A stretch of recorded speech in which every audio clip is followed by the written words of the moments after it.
Salut à tous, c'est la fourmi du net, j'espère que vous allez bien. Moi ça va et je suis très contente de vous retrouver pour la 7ème review de Koh Lanta, le totem maudit. Alors je vous dis tout de suite, c'est pas un épisode que j'ai trouvé très intéressant malgré quelques points positifs, donc on va voir ça ensemble. Alors je saute le début d'épisode, on voit les rouges et les jaunes parler de nourriture pour directement passer au jeu de confort. Alors l'épreuve c'est les poteries, donc un jeu qu'on connaît déjà. Donc sous forme de course relais, chaque aventurier va devoir nager jusqu'à une plateforme, puis ensuite tenter de casser une poterie pour amener un bracelet, et il y en a 8 au total. Les deux premiers à se lancer, ce sera Yannick chez les jaunes et Maxime pour les rouges. D'ailleurs les deux vont rater leur premier essai. Ensuite on va avoir Bastien et François qui va être assez bon d'ailleurs sur cette épreuve parce que c'est le premier à marquer un point. Ensuite Colin et Fouzi, Colin d'ailleurs qui va égaliser en rapportant le premier bracelet chez les jaunes. Ensuite Ambre va rapporter un deuxième bracelet pour les rouges, suivi de Alexandra et Géraldine qui rapportent chacune un bracelet. Le score étant de 2 à 3 pour les rouges, donc c'est assez serré, mais lors de son deuxième passage, François va rapporter un quatrième bracelet pour son équipe. Entre temps on a eu quelques scènes assez drôles, notamment la chute de Seta. Alexandra s'est quand même pas mal démarquée lors de cette épreuve. Géraldine aussi, j'ai été étonnée, mais bon, elle est assez grande donc elle a quand même réussi à rapporter un bracelet. En parlant de ceux qui se démarquent, on va aussi avoir une belle performance de François et Fouzi pour l'équipe rouge. Maxime par contre va être désastreux sur cette épreuve en ratant tous ses passages et il en a eu 4. Mais c'est pas seul parce que Yannick va rater 3 essais sur 4, d'ailleurs le quatrième va être décisif pour la victoire. Et c'est plutôt étonnant car il est basketteur et on pourrait se dire qu'un de ses points forts c'est savoir sauter haut. J'ai remarqué que dans les deux équipes, quelques aventuriers sont pas bons en natation.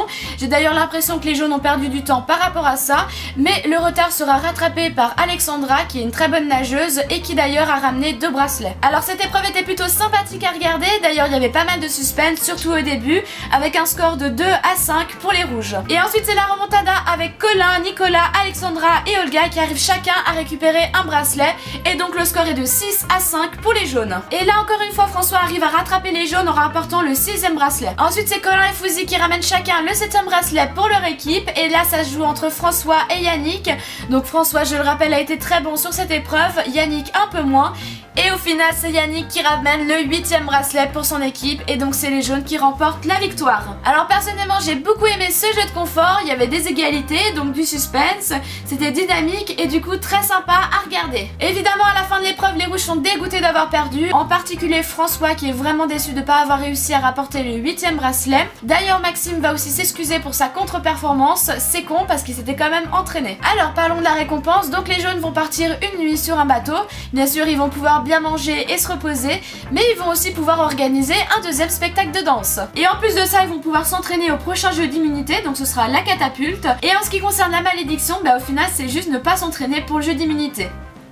Bon, on a vu pire, hein. Alors un petit mot sur le confort, donc il y a vraiment deux salles, deux ambiances, entre les jaunes qui sont en train de s'amuser sur le bateau et les rouges qui sont en PLS sur le camp. D'ailleurs, comme dit Pauline, il y a vraiment deux Koh Lanta, celui de la jet set, hôtel, croisière et coussin sur le camp, et ceux qui sont en mode survivor. D'ailleurs, c'est dommage que le bateau soit pas passé devant le camp des rouges, ils auraient pu profiter de la musique et du spectacle de danse. Donc le confort se passe bien pour les jaunes, ensuite ils vont pouvoir s'entraîner à la catapulte. Du côté des rouges, on a Maxime qui continue à agacer les filles, en particulier Ambre, Pauline et Luana. Bon, en soi, il a faim, il n'est pas particulièrement relou, mais c'est vrai qu'en plus, il n'est pas performant sur les épreuves. Du côté des jaunes, rien de spécial à signaler, à part que de retour sur leur camp, il y a eu un gros orage, et du coup, ils ont dû se mettre en PLS sur la plage. Bon, c'est pas drôle, mais l'image était quand même assez rigolote. Et ensuite est annoncé l'épreuve d'immunité, et sans grande surprise, ce sera l'épreuve de la catapulte. Alors perso, j'ai pas trouvé ce jeu délirant, hein. En soi, c'est celui-là qui tire le mieux qui gagne. D'ailleurs, les jaunes qui se sont entraînés prennent du retard, et du coup, c'est les rouges qui gagnent, grâce à François qui a la balle de match et qui finit par faire gagner son équipe. Et on aura encore Maxime qui est en contre-performance. Donc c'est les jaunes qui vont au conseil, et qui dit conseil dit retour du collier imaginaire de Seta. Ça m'hallucine mais ça fonctionne toujours, du coup les jaunes prennent en compte ce collier imaginaire pour leur vote. Yannick est toujours plus ou moins en danger, mais bon ils vont vite écarter cette option, déjà parce qu'il est performant sur les épreuves, mais aussi parce qu'il a 2 bracelets maudits. Donc s'il part il va devoir léguer ses 2 bracelets, d'ailleurs je sais pas s'il doit les donner à la même personne ou s'il peut les dispatcher entre 2 aventuriers. Donc ça se joue entre Alexandra et Seta, d'ailleurs c'est les 2 portraits qu'on a vus durant cet épisode.